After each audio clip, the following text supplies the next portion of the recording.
या अय्युहल्लज़ीना आमनुत्तक़ुल्लाह व कूनू मअस-सादिक़ीन। सदक़ल्लाहु मौलाना अज़ीम व बल्लगना रसूलहुन नबियुल अमीनुल मकीनुल मुबीनुल करीम व नहनु अला ज़ालिका लमिनश शाहिदीन व शाकिरीन वल्हम्दुलिल्लाहि रब्बिल आलमीन। स्टेज पे तशरीफ फरमा जी एहतराम उलमाए किराम, इस्लाम के बुजुर्गों, नौजवानों, अजीज बच्चों, हम उम्र साथियों, ख़वातीन इस्लाम की पर्दा नशीन इज्जत माँ और बहनों, अस्सलामु अलैकुम व रहमतुल्लाहि व बरकातुहू।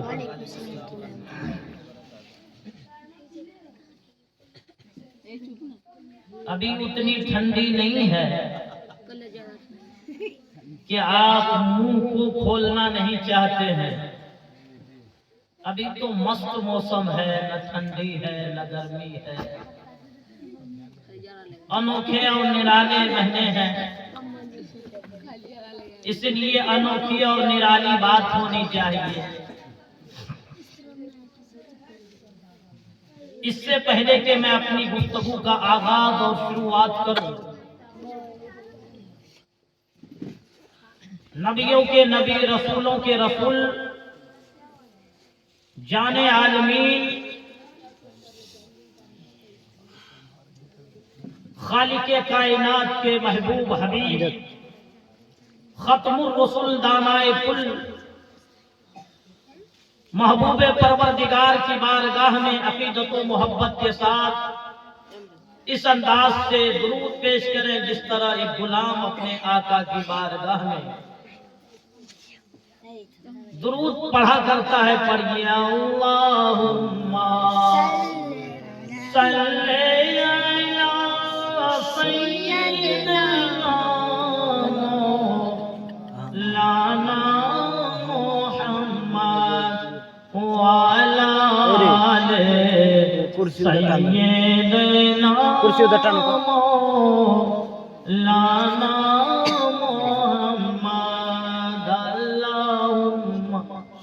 सल्ले अला सय्यिदना मौलाना मुहम्मद व अला आले सय्यिदना।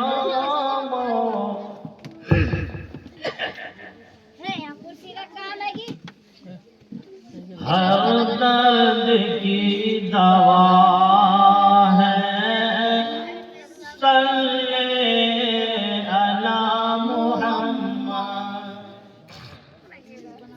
कुछ बोला भी कीजिए, है ना? खाली बैठे बैठे गुम चुपचाप बैठे हुए हैं। हर दर्द की दवा है सल्ले अला मुहम्मद, तावीज़ है बला है सल्ले अला मुहम्मद, जो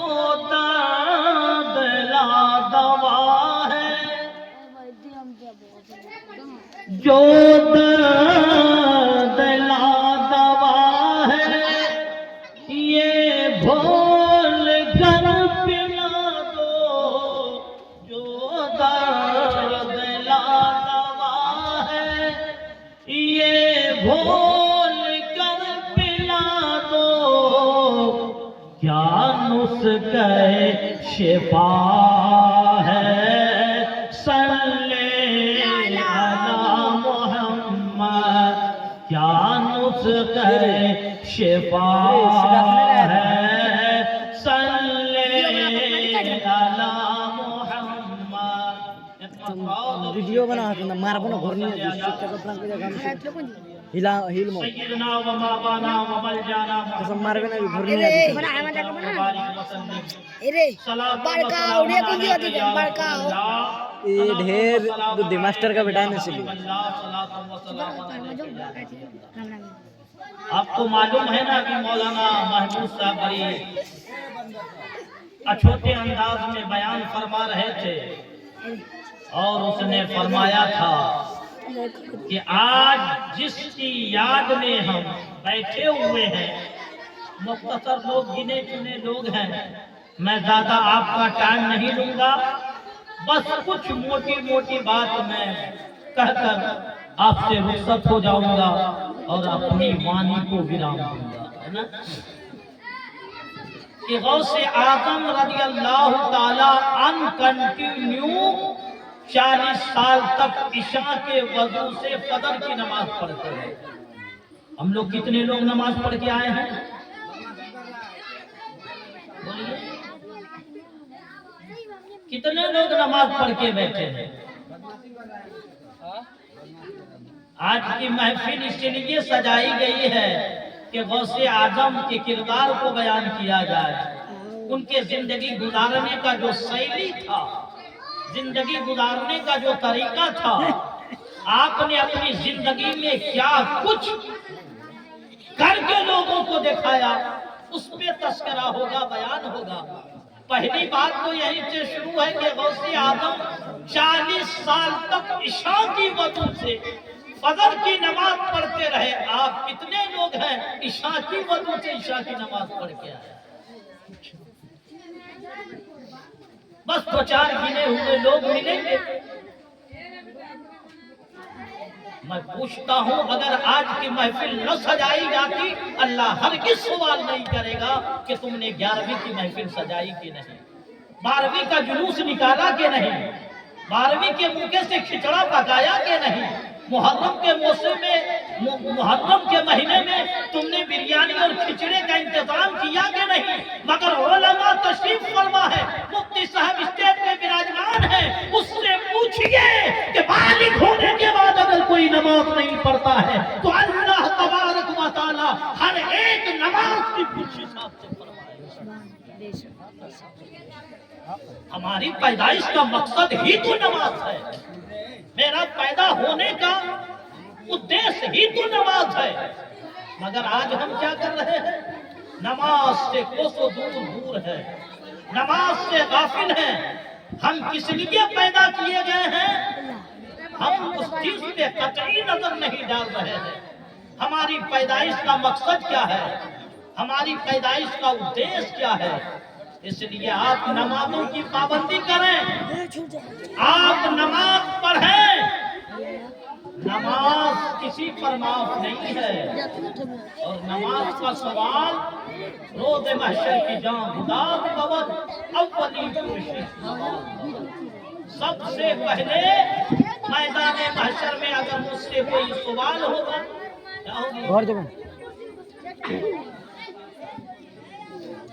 पढ़िए, अल्लाहुम्मा सल्ली अला सय्यिदिना मौलाना मुहम्मद व अला आले सय्यिदिना मौलाना मुहम्मद।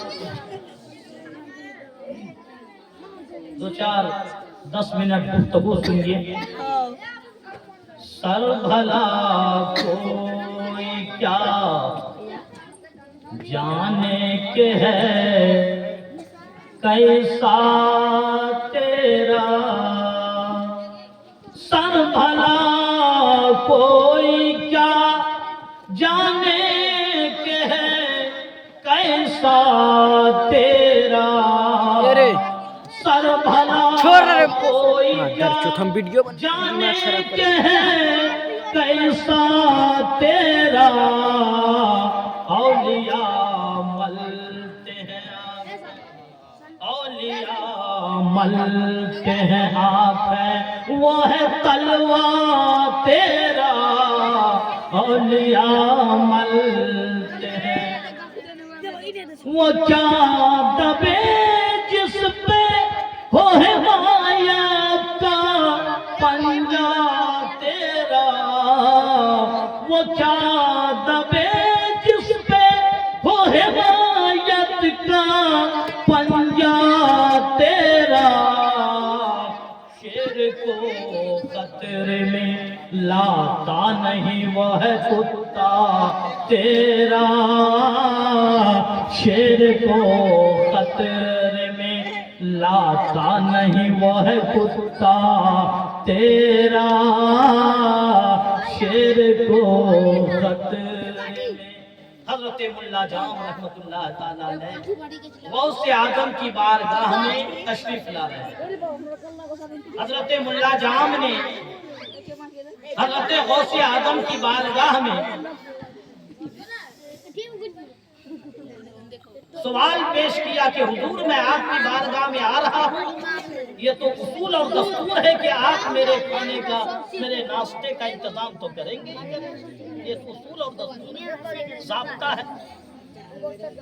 हमारे यहाँ भी कोई आता है तो आप मेहमान नवाजी के लिए चाय देते हो, बिस्किट देते हो, खाना पेश करते हो, उसूल और दस्तूर है। कम से कम एक गिलास ठंडा पानी ही से। तो हुजूर मैं तो आ रहा हूँ, मेरे खाने का इंतजाम तो होगा ही, बंदोबस्त तो होगा ही, इंतजाम और व्यवस्था होगी, मगर क्या अच्छा होता कि मेरे शेर के लिए भी पैर कैसे मारने ढोकर सुन तू आला हजरत की जात बड़ी अजीम जात है।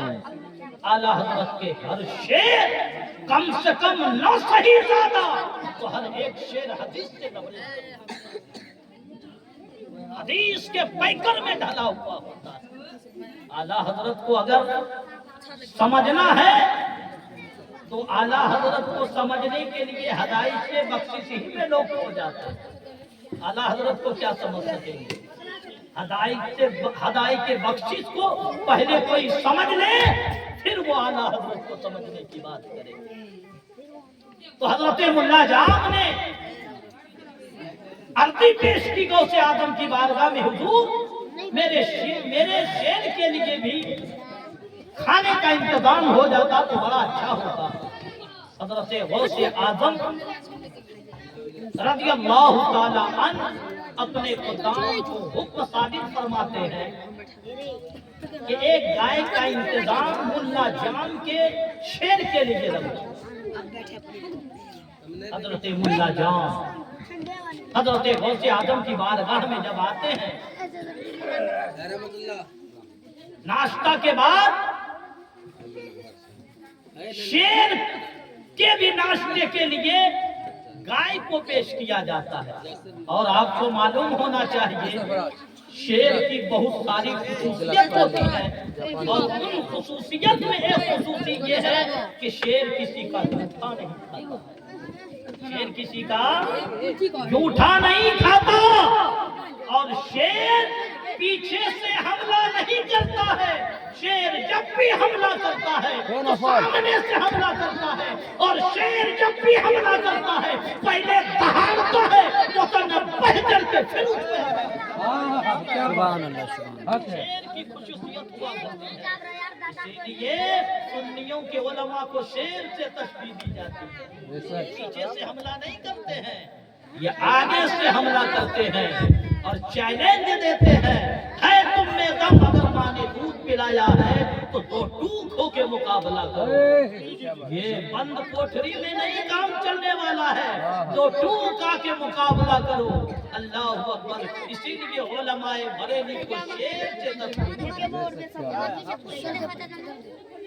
शेर के लिए गाय को भेजा गया। उससे आजम खुद आका फरमाते हैं, जिस तरह मेरा मकाम नबियों में अफजल है, मैं नबियों में आला हूँ, इसी तरह गौस आजम वलियों में अफजल हुआ। वो मकाम आप नजीब तरफैन है, आप हसनी हुसैनी सैयद है। वो मकाम मर्तबत आपको अल्लाह ने अता फरमाई कि खुद गौस आजम फरमाते हैं, मैं सारी दुनिया को इस तरह देखता हूँ जैसे कोई हथेली में राई के दाने को देखता। अल्लाह क्या बात हक है। और आज लोग कहते हैं जो नबी होता है वली होता है वो कुछ नहीं जानता। बेवकूफो, कम अकलो, जरा किताबों को पढ़ो, बाउलो ऊपर ऊपर मत घूमो, किताबों का मुताला करो, अध्ययन करो। गौस आजम जो 40 साल तक इशा के वजू से फजर की नमाज पढ़ते रहे, क्या वो बहुत झूठ बोलेंगे? इन बेवकूफों को समझ में नहीं आती। जो चीज शरीयत में जायज होती है वो मुत्तकियों के नजदीक नाजायज तो हराम होती है, और झूठ तो ऐसे भी नाजायज तो हराम है। तकवा की मंजिल में तो जाना दूर की बात है। क्या गौसे आदम झूठ बोलेंगे मैं ऐसे दुनिया को देख रहा हूँ, और ये कहते हैं कुछ नहीं जानते। गौसे आदम फरमाते हैं सारी दुनिया को मैं इस तरह मुशाहिदा करता हूँ जैसे कोई हथेली में राई के दाने को देख रहा है, और आप फरमाते हैं मैं सारी दुनिया को इस तरह देखता हूँ जैसा कोई हथेली को देखता है। अल्लाह अल्लाह। मगर इन कम अकलों को समझ में बात नहीं आती। ले नमाज दे नमाज, ले नमाज दे नमाज, ले नमाज दे नमाज। भैया नमाज से भी पहले कुछ है कि नहीं है? अगर नमाज ही है तो सब नमाज ही पढ़ने लगे। नमाज से पहले भी कुछ है। घर बनाने से पहले फाउंडेशन करना पड़ता है, घर बनाने से पहले पिलर को तैयार करना पड़ता है, घर बनाने से पहले वो जरूरियात की जो चीजें हैं उस चीज का इंतजार करना पड़ता है। छत बाद में डाला जाता है। ईमान जड़ है, ईमान बुनियाद है, और नमाज उसकी शाख और डाल उतरती है। नारे तकबीर, नारे रिसालत, या रसूल अल्लाह, उसका दाम नहीं जोड़ेंगे बेशक। तकबीर, अल्लाह अकबर, नारे रिसालत, या रसूल अल्लाह। अगर फाउंडेशन नहीं है, जिंदाबाद जिंदाबाद। पिलर नहीं है, तो हल्की हवा के झोंके में वो मकान जमीन बोझ हो जाएगा।